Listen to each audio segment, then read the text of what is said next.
আচ্ছা, আজকে আমাদের হচ্ছে লেকচার 23 শুরু হবে। আর আমাদের আগের ভিডিওতে একটা মিস্টেক ছিল। সেই মিস্টেকটা হচ্ছে আমরা যখন হচ্ছে আমাদের অ্যাসোসিয়েটিভ লটাকে বুঝে আইছি, তখন আমরা ওইখানে 1 2 3 4 এগুলোতে এক্সাম্পল দিয়েছি। বাট আমাদের এইটা পুরোটাই বাইনারি থিওরাম, সো আমাদের হচ্ছে বাইনারি সংখ্যা অর্থাৎ 0 এবং 1 বাদে অন্য কিছুতে এক্সাম্পল দেওয়া যাবে না। সো এখন আমরা হচ্ছে নেক্সট পার্টে যাই, সেটা হচ্ছে আমাদের হচ্ছে ডিস্ট্রিবিউটিভ উপপাদ্য। তো ডিস্ট্রিবিউটিভ উপপাদ্য নিয়ে আমরা ডিসকাস করি। এখানে দেওয়া আছে হচ্ছে x plus Y into Z.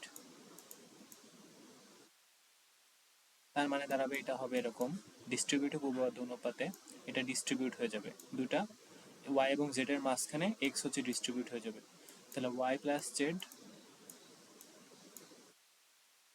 Into Y, মানে এক্স প্লাস ওয়াই ইন্টু হচ্ছে x plus Z.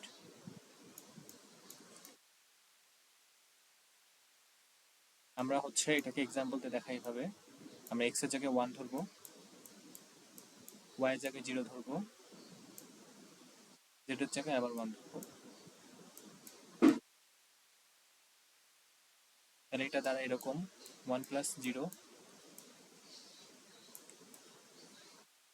Into 1 into 1 plus 1